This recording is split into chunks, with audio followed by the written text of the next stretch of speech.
Surefire Podcast. I'm your host, the Commish. Joining me today is the co-host, Ethan Weaver. Kamish, how we doing? We are doing pretty well, Ethan. Doing pretty well. Joining us today is not Aaron Downtown Brown as usual, but we do have a very special guest joining us today. It is the one and only Wyatt Bertolone of JWB Fantasy Football. Wyatt is also a contributor at Dynasty League Football, and his rankings help contribute to Fantasy Pros Expert Consensus Rankings. You can check him out on X at WyattB_FF and on YouTube at JWB Fantasy Football. Wyatt, what's going on, my man? Nothing, man. Feeling good being here. I love the introduction. Happy to talk some ball with you guys. Well, we're really happy to have you on here. Why I appreciate you carving out the time. It's always a good day here on the podcast, so we can get one of the best analysts in the industry and one of the best beards in the industry on the right to episode my here at heart. the same time. If there's one way to get right to my heart, it's to compliment the beard. Well, you can tell you've been putting in the work on the fantasy front. You've definitely been putting in the work on the beard front. Ethan's got some work to do to get there. I definitely have some work to do to get there. Fortunately, my fantasy takes are usually better than my beard game. It's definitely not my strongest suit, but I do what I can on both fronts. But we're here today, folks, to run down the AFC North for you.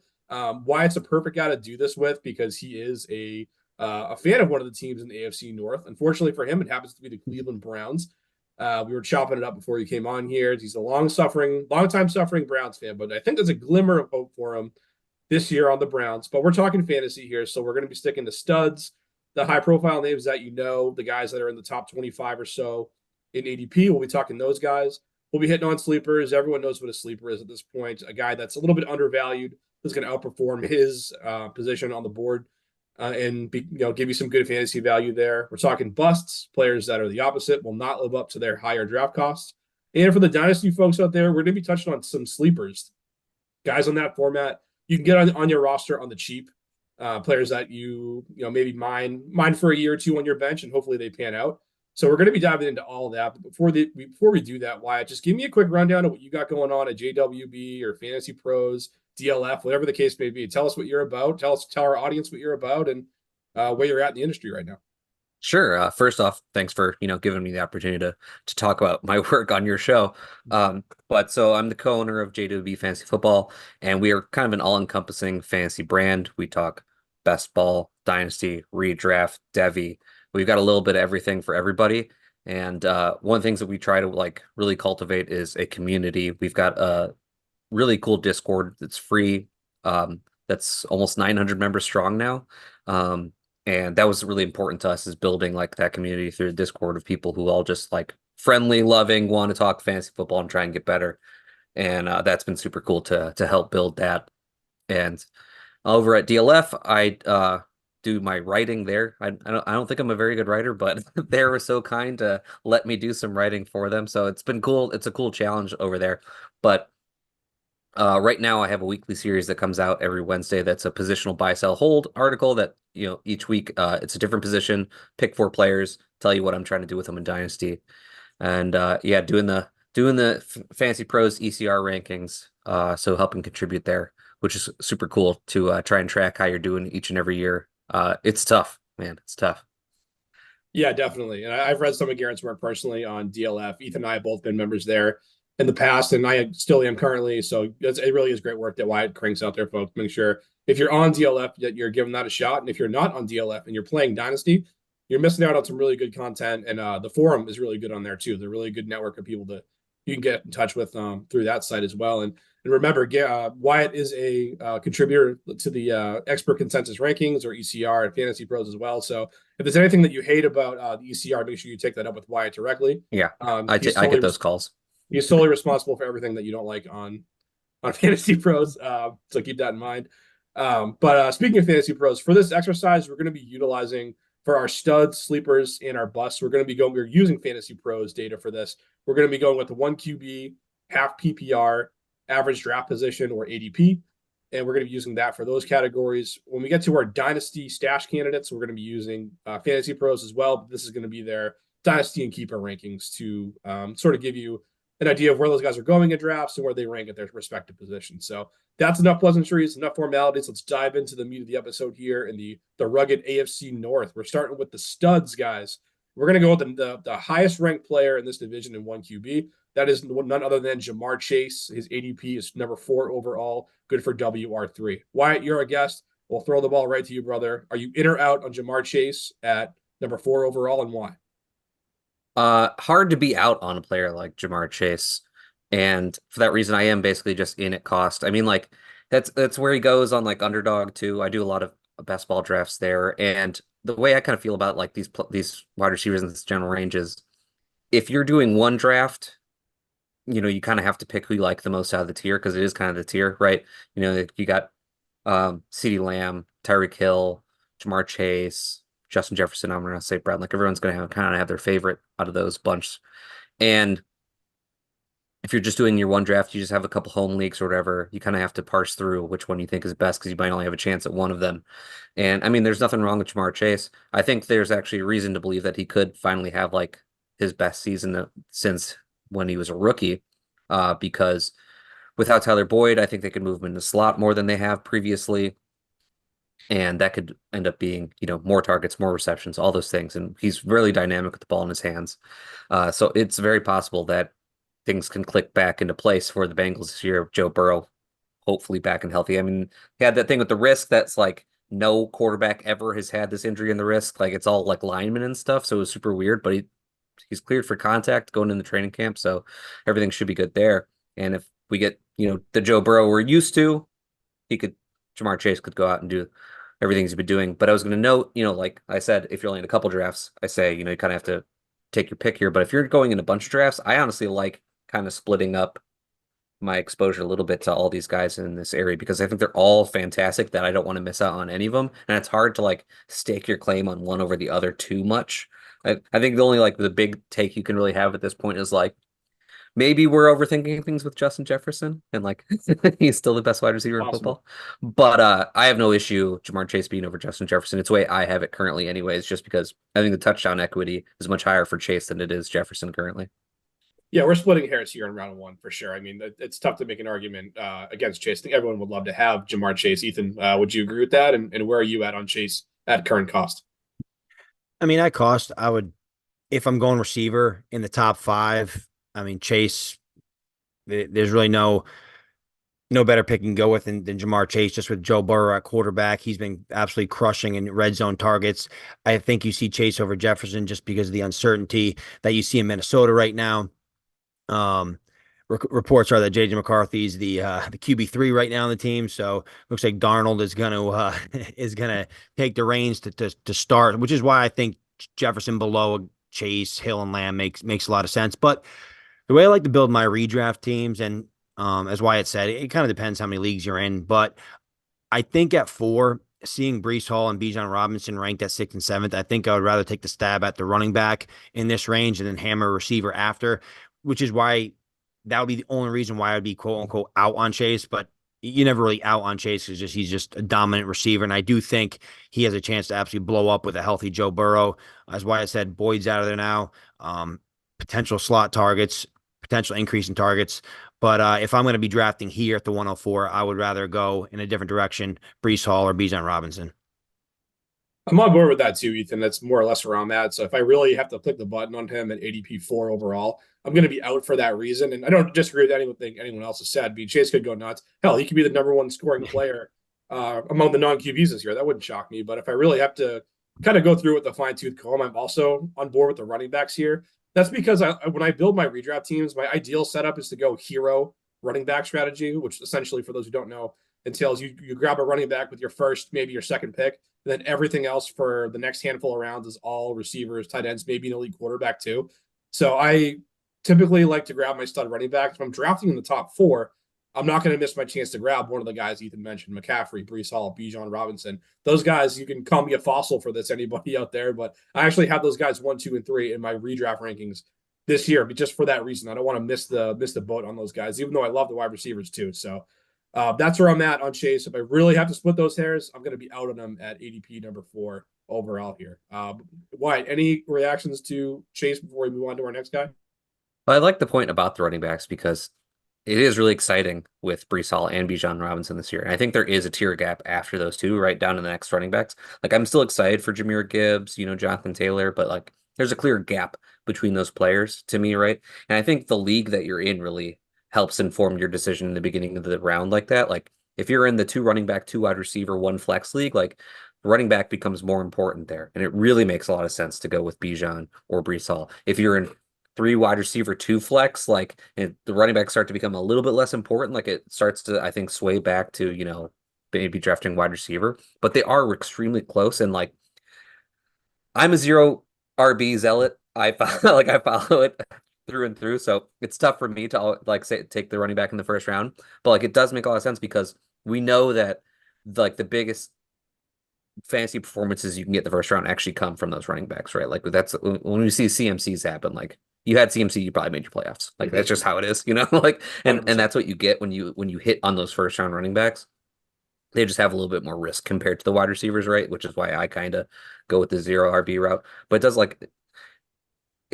you could just win the lottery with Bijan or Breece Hall. Like very easily, we can see the path for either of them to have the CMC type of year. So I can't hate it on it all. Yeah, definitely. Some good points there. And you made a great point when you talk about knowing your league and how important that is and the format of your league as well. If you're starting 3 receivers or you're starting multiple flex spots, maybe it is the move to go with the wide receiver position. You guys out there know your leagues far better than we ever will. So always keep that in mind when you're getting any type of analysis from anyone in the industry. But let's keep the analysis rolling here, fellas. Let's go to Derrick Henry here. He's going ADP 25 overall, good for RB10. Ethan, tell me where you're at on Henry and if you're in or out at this price point. As I said, if I am going running back in round 1, I do like to hit receiver pretty heavy after that. But just looking at it, everything holistically, I don't think the 301 is a bad price to pay for Derrick Henry, who we could see have 15 plus touchdowns easily this year, which I predict he will have over 15 touchdowns. Gus Edwards last year had 13, which was 4 in the league. But I just think you just have a lot of upside with Derrick Henry at the 301. I mean, he's going to be playing a much more efficient offense. Lamar Jackson back there. Yeah, Lamar Jackson's going to steal some carries, maybe steal some stuff around the goal line, but it's also a player that defenses have to react to, which Derrick Henry may see increased running lanes that he wasn't used to seeing in Tennessee. So I'm very excited for Derrick Henry this year, and I do think he has a chance to have a monster season. He did have his lowest yards per rushing attempt, 4.2 of his career, and then also his lowest yards after contact per attempt, which is 3.32 since taking over as a full-time starter in the league. But he is turning 31 this year. So, I mean, you do have the risk of, hey, is the cliff coming for Derrick Henry? I mean, Derrick Henry is like the superhuman running back. I mean, but at some point, Father Time always wins. So is this going to be the year, or is he going to be a bell cow RB1 on a very efficient offense? Wyatt, are you taking a stab at the superhuman that is Derrick Henry at this price point? I haven't been a lot. I like the positional ADP he has, RB10. I think that's right. The overall ADP is where I struggle. He's at a point in which I think that the wide receivers start to fall off to a point where I want to make sure I'm taking one there, and that's why I just end up not drafting a lot of Derrick Henry. It is scary though, because he is Derrick Henry. He is an absolute animal, going to possibly the best offensive system and surroundings he's ever been in. Despite him being, advanced age for running back, I'm pretty sure it doesn't actually matter for him. It would not. If Derrick Henry's playing at 35, is anyone going to be surprised? I don't think we should be. No way. He's an absolute animal. So it's scary to pass on him. So it's really just a structure thing for me. I got no problem against Derrick Henry. It's just the way my drafts have been going. I don't find myself drafting him very often. Now, let's say you draft 2nd overall, whatever, you take CeeDee Lamb, you take another wide receiver on the way back, and 3rd round Derrick Henry's there. Now we're looking pretty with that pick right there. I think that sounds pretty good. Yeah, I hear you on that too. And usually I'm a guy who I start to fade. I almost treat it like dynasty where I fade guys that are really aging, guys who have really, really high mileage on them. And Henry kind of checks both boxes. He'll be 30 for the entirety of this season. He's also got over 2,300 career touches if you count regular season and playoffs. So I usually fade those things, but I actually find myself being in on him here at this price point. I just don't think he's at a point where a lot of other guys, when they get to this type of workload on them, start to fall off. I mean, last year, despite running behind Pro Football Focus's 32nd, so dead last ranked offensive line, he was still top 10 among running backs in evaded tackles, breakaway run rate, rushing yards per game, and total touchdowns. So like he still did it. Like the signs of him wearing down aren't quite there yet. We know he can handle a big workload. And stepping into Baltimore, I mean, Ethan mentioned they wanted to pound the rock. In fact, last year they were number 1 in rushing attempts, number 1 in rushing yards, and number 3 as a team in yards per carry. Totally get that Lamar Jackson factors into that too and plays a role. So I'm just not as worried about Lamar stealing everything. I actually think with Henry back there, they're more inclined to give him more of the workload and take some of that off Lamar, who suffered with injuries in the past sometimes when he takes on too much here. Ethan, we'll let you put the ball on this one, my man. Are you at all worried about Henry's past at all catching up to him, or are you kind of just using that track record as a reason to justify taking a shot at him here at the 2-3 turn? I think his track record justifies taking him here. And as Wyatt said, especially if you're going receiver, and he's your RB1 in the 3rd round. I just saw something that came out that Derrick Henry spends like $250,000 on his body every single year. So this guy is maybe play till 40. You never know. But Derrick Henry is clearly motivated, I think, and to be playing in an offense like Baltimore. I think that they obviously have Super Bowl aspirations. So Derrick Henry, I think we're going to see a big year from him if he does stay healthy. So I'm not too concerned about Derrick Henry right now. Yeah, the last athlete I heard talking about spending that much money on their body was LeBron James from years past, and Wyatt's shaking his head and smiling because he's a Cleveland fan, and that's their lone championship they took home. So hey, if Henry can age like LeBron, us as fantasy managers are going to be pretty damn happy about that. Why wouldn't you agree?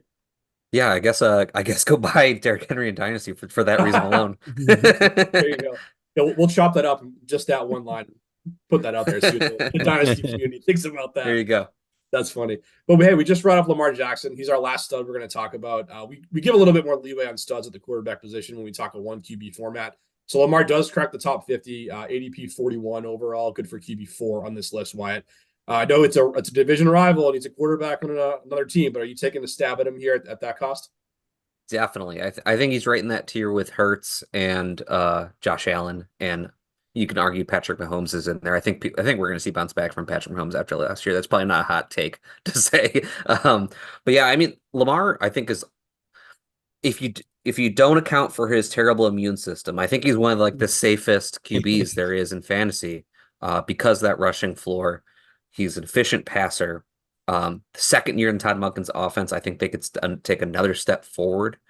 And we saw him pass more last year than he ever did before, and still got the rushing that we need from him. I think like he can continue to just be right there at the top of the standings for QBs and scoring, 20 to 24 fantasy points per game. Shouldn't be a surprise for him. So I'm definitely at this price. It doesn't hurt that like I really love like drafting Mark Andrews too, because I think his cost is really good. People seem to have slept on Mark Andrews a bit, I think, there. So I like pairing them up.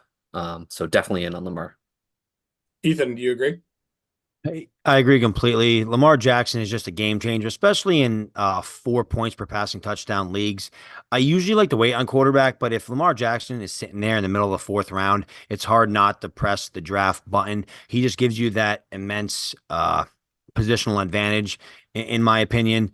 And Mark Andrews was hurt last year, and Lamar Jackson still performed. A healthy Mark Andrews coming back, I do think that's going to push things even higher for Lamar Jackson.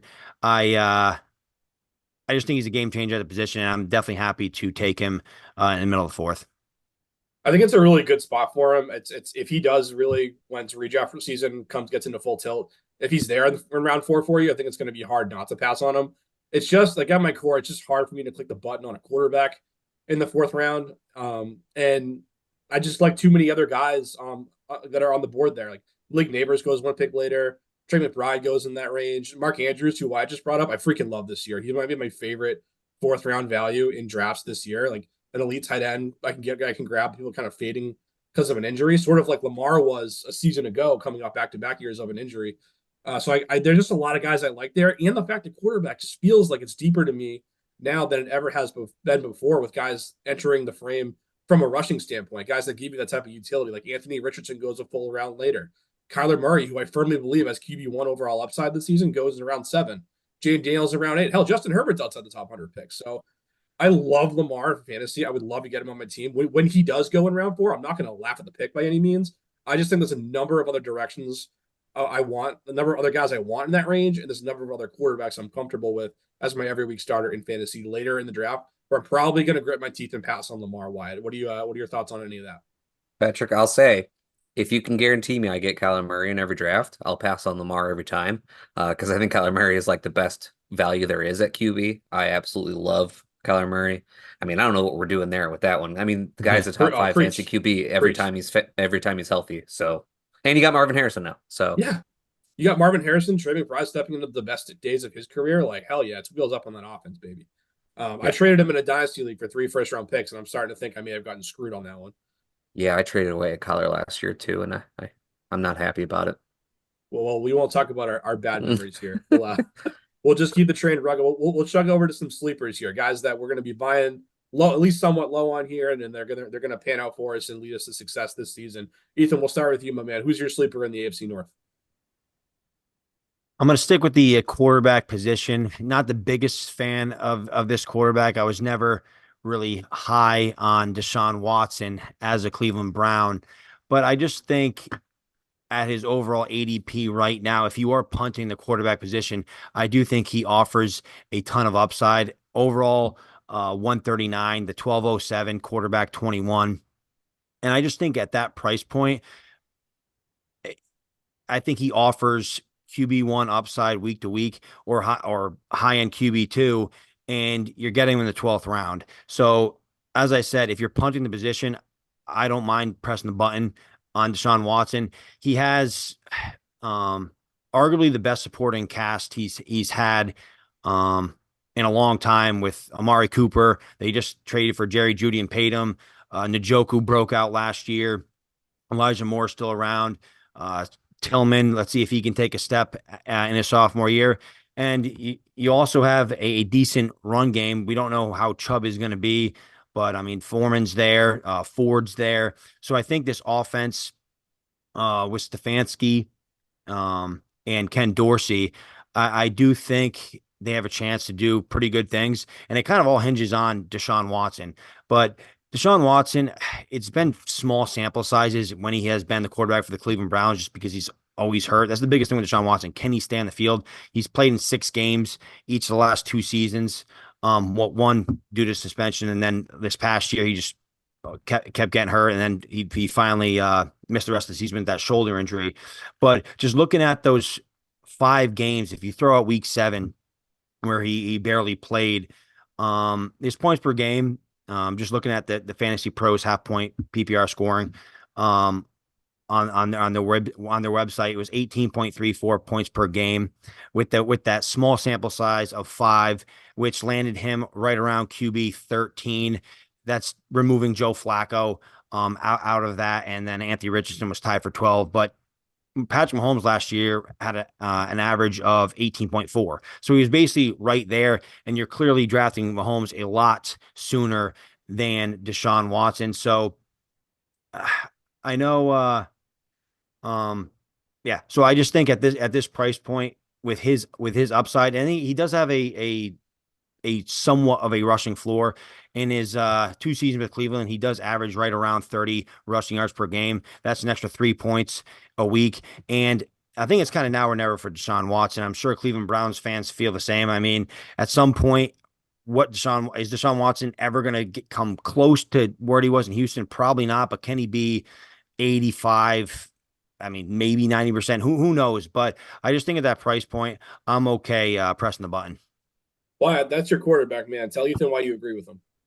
At the possible chance of sounding like a homer here, I am definitely in on Deshaun Watson this year. Agree with a lot of what Ethan just said, and the rushing floor is a big part of it. And he pointed out those healthy games, the actual fantasy points per game that he had. If we just get that, like, he's a win at the price, and we know that he can be more than that. And how much more at this point, we don't really know. As Ethan said, does he ever get back to Houston Texans, Deshaun Watson? I doubt it, but can he get a little bit closer to what he was with the Texans? I think he still can. I also think that Kevin Stefanski wants to be a more pass-heavy offense. I think he hasn't really been able to do that with Deshaun Watson yet. 6 games 2 years ago, as he was rusty coming back to football. Last year, dealing with shoulder injuries. He finally got a QB that he could do it with in Flacco at the end of the year, where he was able to just call pass play after pass play. And the passing volume won't be quite as high with Flacco just because Deshaun Watson's going to run some. Like some of those pass plays are going to turn into runs. But I mean, that's cool for Watson, right? But the reports are too out of camp is that Kevin Stefanski wants to turn the offense into a little bit more of a spread offense to try and suit Deshaun Watson even more. So I think he is trying to move into that high-paced passing offense with Watson. And if that's the case, the ceiling is very high. Yeah, I agree. I've been in on Watson really since the day he got traded to Cleveland, so it's been a rough couple of years for me with some of those takes. But the points you guys made are the ones I've been hammering home on Watson personally. I mean, if you actually look at what he's producing when he's out there and finishing games, like it's good for fantasy. Like it just is, especially in superflex formats. I know we're not discussing that tonight, but even at one QB, he's going 139 picks deep into the draft. Like that's basically free. So if you are a believer of taking a backup quarterback, there's no one in that range who has higher upside than Deshaun Watson, who's had 3 top 5 finishes on his resume. He's only 29 years old, which is not ancient for a quarterback. So he gives you that Konami code rushing upside. I got nothing but good things to say about Deshaun Watson is on the football field this season. So that's a good sleeper, Ethan, for sure. Yeah, just one more point too. Just with one more point on Watson. Just with Cleveland per se, right? Joe Flacco, everybody thought he was left for dead, and then all of a sudden he comes out, wins comeback player of the year. I mean, if he can be the quarterback too from weeks 13 to 17 in that offense, I mean, like I said, they added Jerry Jeudy. Why can't Deshaun Watson have that kind of upside week to week going forward? So I just think there's just so much upside in the offense and just so much upside with Deshaun Watson. Some people think Deshaun Watson's dead, but like I said, same people thought Flacco was dead, and he ended up putting on a show late last year. So it's definitely possible. Yeah, Flacco was dead and buried until he wasn't. So yeah, we'll see what happens with Watson this year. But Wyatt, who is dead and not buried as a sleeper for you in this division this season? My sleeper for the AFC North is Chase Brown for the Bengals running back, going 116th overall, RB38 according to Fantasy Pros ADP. And basically it's for me is that I want to bet into the variance and the unknown, the ambiguousness of that backfield, because I think there's plenty of points to be scored between whoever's getting the opportunities, between him and Zach Moss. I think they're both possibly values, if I'm being honest. I think they both could have a role in which we'll be happy to have drafted them. But Chase Brown last year showed off his immense athleticism, was the fastest recorded ball carrier last year, which is wild to think when we have players like Tyreek Hill out there, But he didn't get that many opportunities, which is why I think people are a little bit scared of what he could be for the Bengals. And he's a little bit on the slight side. He's a little bit smaller, not the highest draft pick, but in college, he was an absolute workhorse.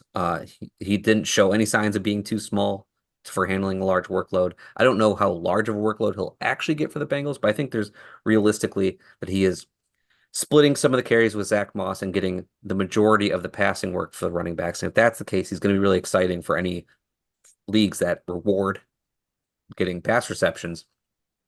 And now we've got this quote from Zach Taylor this week where he's basically like saying that Chase Brown is looking like the guy they drafted him to be, and they've got a big future for him, basically. So I'm starting to feed in even more to it. I was already in on drafting Chase Brown, and I think that I should be even drafting even more of him at this point. And just him being highly athletic like he is, I think he has a higher theoretical ceiling than Zach Moss. Like if one of these players is going to be like a top 12 running back, I think it could be Chase Brown as opposed to Zach Moss. I think we know who Zach Moss is. Well, I'm going to take that back slightly because I think we knew who Zach Moss was before he played for the Indianapolis Colts, and he showed us a little bit more than he had in the past, but maybe that was a little bit the offensive line there and Anthony Richardson helping open up some holes for him.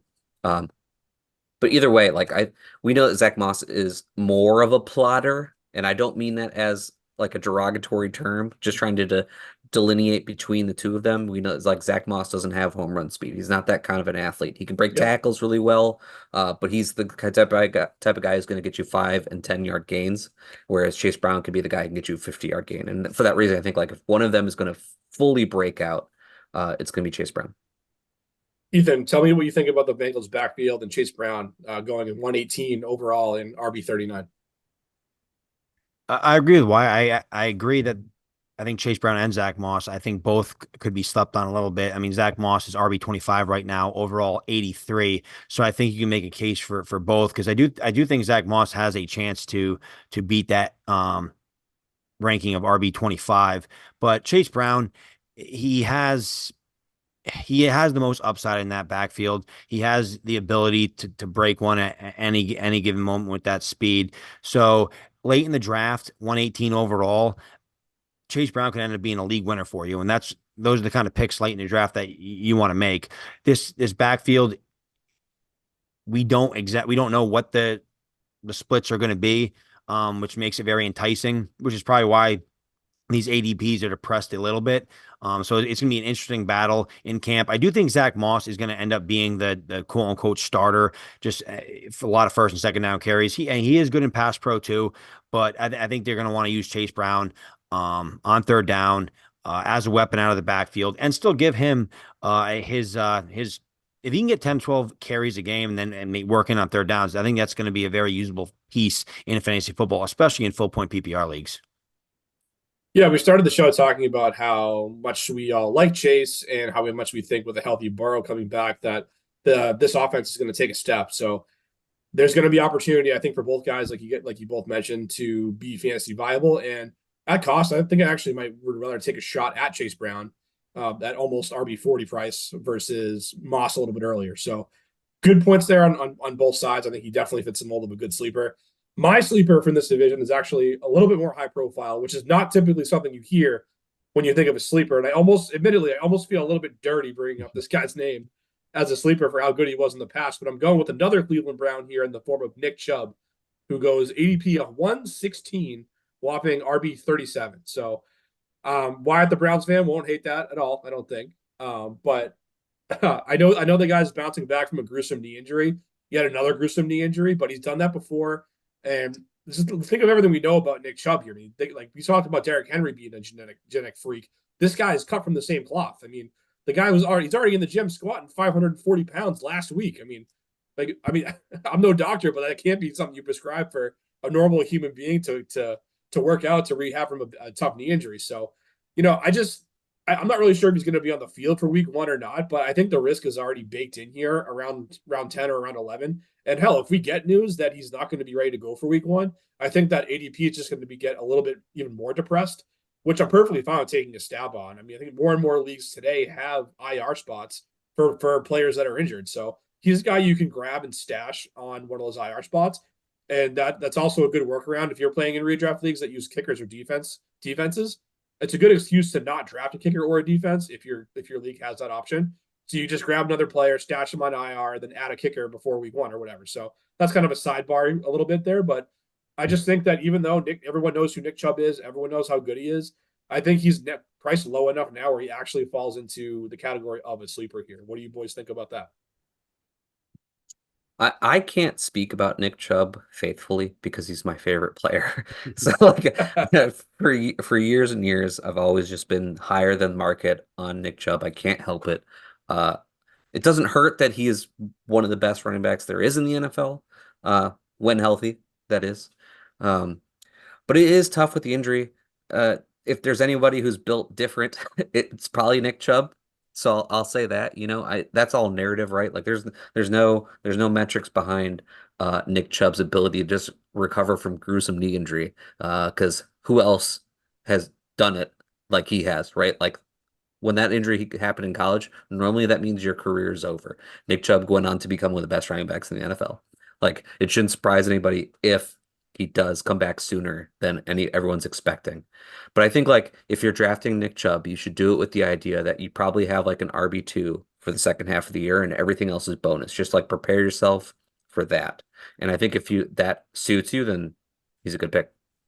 100%, especially if you go with that hero or zero running back approach. This is a guy you want to take a shot on late, where you're filling the gap in the early going and then backfilling the position later, so you have a good player down, hopefully, for the stretch run. Ethan, any thoughts on Chubb before we move on to our busts? Not much to add. Nick Chubb is just a beast. He got hurt in week 2 of last year, so he's had a decent amount of time to recover, but that was a pretty gruesome knee injury. But Nick Chubb, as you guys just said, he is different. And I do agree. It's a pick that you make knowing that you might not get return till midway through the season, but he's a pick that could help you win a fantasy championship because I mean Nick Chubb is one of the best running backs in the league when healthy. For sure, for sure. And before we round into our bust category, I just want to take a minute, guys, talk about the sponsor of today's show. That is the Did It app. That's DIDIT. Essentially, what that is it's an app that you can use to get personalized one-on-one fantasy advice from fantasy experts like us here at Sunday Surefire.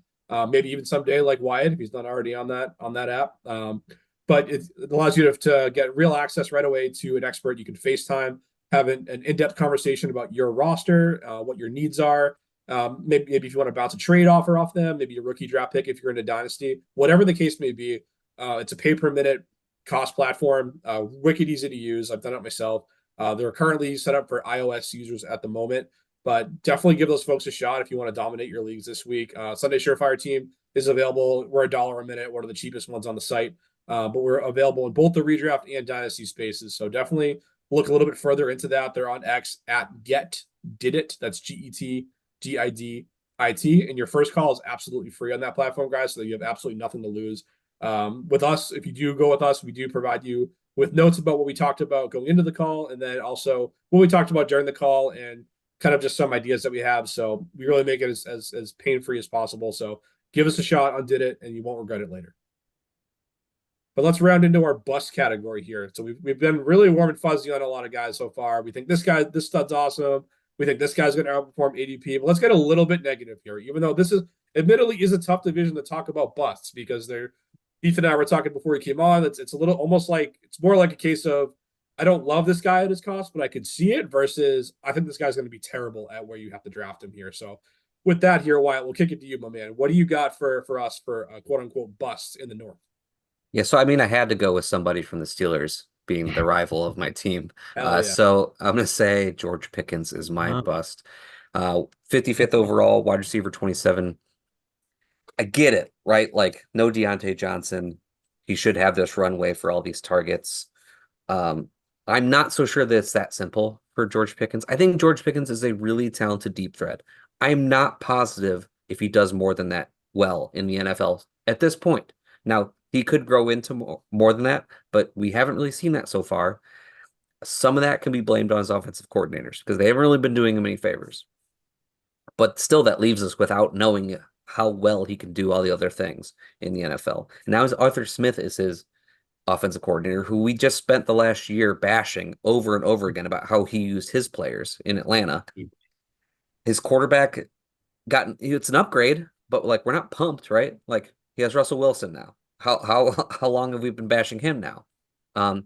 If Justin Fields comes in, not the best passer, but we do have him providing DJ Moore with a 30% target share and helping him get to a massive fantasy finish. So I actually think like it's possible Justin Fields could be better just because he's not quite there as a passer yet, and he's more likely to just feed his number one weapon more than anything else. Whereas Russell Wilson, I think, does a little bit of still trying to like make a play happen and work through the progressions a little bit. But anyways, with his draft slot, where you have to actually draft him, he's a player that you have to rely on week to week. And I'm not sure you're going to be able to do that in your redraft leagues.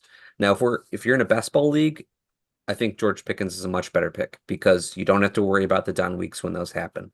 But if you're having to actually put him in your lineup as your likely wide receiver 2, in your weekly lineup, I'm really afraid that you're going to be disappointed too many weeks when the Steelers are throwing 24 passes in the game and Russell Wilson can't hit him and he's just running downfield and he gives you a dud. So I'm not drafting much George Pickens.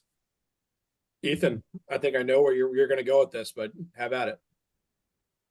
I agree completely. George Pickens was my bust as well. I've never been a big George Pickens guy. I do see the upside at wide receiver 27, a wide receiver 3. I get it, but where you need to draft him, as Wyatt said, I'd rather go in a different direction. Mark Andrews is after him. I'd rather take a shot at my tight end 1 there. Even a guy like T. Higgins. I mean, T. Higgins Now that, I mean, Tyler Boyd's out of there now. T. Higgins, before he got hurt last year, was wide receiver 17 and 22. Sorry, wide receiver 22 and wide receiver 17 in 2021 and 2022. And like I said, Boyd's out and Joe Burrow's back, contract year. I think I'd rather go in that direction. I think he's safer. But George Pickens, I mean, Wyatt made a great point. I just don't see the consistency. Perfect best ball candidate, but George Pickens scored 43.9% of his fantasy points in half point PPR scoring in 3 games last season. So it just boom or bust for him. Also with Arthur Smith. Arthur Smith never had wide receiver finish higher than wide receiver 35 in his 3 years in Atlanta. I think Drake London's a much better prospect than George Pickens. So I just think he has a lot of things working against him. He just needs, like what I said, he's more of a deep ball specialist. He was number 10 in deep targets last year with 26, and he was number 18 in air yards. He participated on 100%. He was at 100% route participation, so he was out there running routes. But he seemed to be just focused on the deep part of the field. I know there's reports that he's going to be working more in the slot this year, but I think at his cost, I would rather go in a different direction just because I just never been a George Pickens guy. I'm going to steal all the drama here and just say that it's going to be a clean sweep on this one. We're going 3 for 3 here, guys. George Pickens is also my bust at 48 overall. I think the WR27 price point, like you guys said, is fine. Like I think I could see him definitely finishing WR27. Hell, I think he could even be a back end WR2. I mean, hell, Van Jefferson is listed as this team's number 2 wide receiver. So, like, yes, he could return quote unquote return value here at the spot. I just want to pick other guys in the spot. Like I want other players. The same thing as Ethan said. Like I don't want to draft him and hope that I can get him to score 12, 13 touchdowns that he's going to need if he's not getting the consistent volume in other areas of the field. So I'm just not taking those risks that early in the draft. So I don't have much more to add, so I just won't. And we'll just round this thing here into dynasty stashes after the Pittsburgh Steelers have been thoroughly bashed over and over again.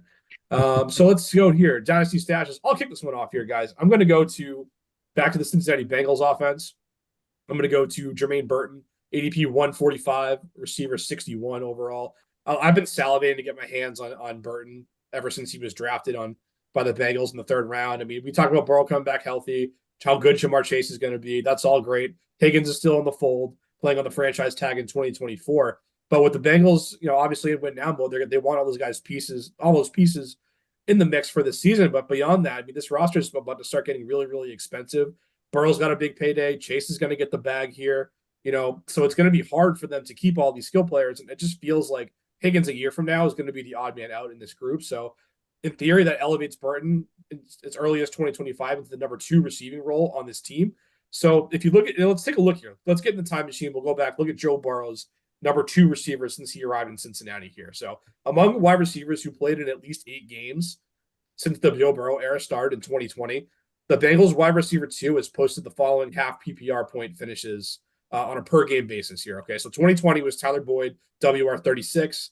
In 21, it was T. Higgins, WR12. 2022, T. Higgins, WR13. In 2023, it was T. Higgins again, WR38. That, of course, doesn't really factor in Burrow missing a big chunk of time in 2020 and 2023.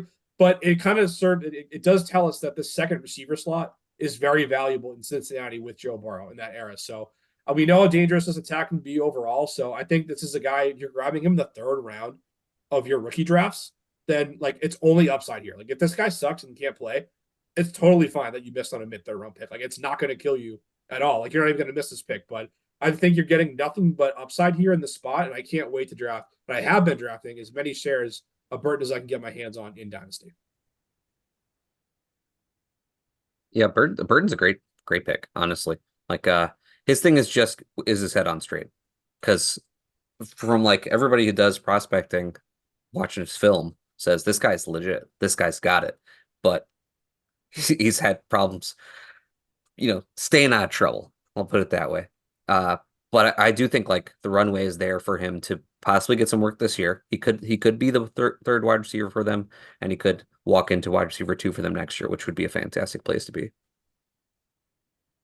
Yeah, no, we're in agreement. I think Burton's a great dynasty stash. To Wyatt's point, I mean, some people think he could have been a second round pick, maybe high second round pick if it wasn't for the off field concerns. But he was good at Alabama. I mean, he with subpar quarterback play, he was in the 90th percentile against single coverage and 82nd percentile in yards per route run. Has all the talent in the world.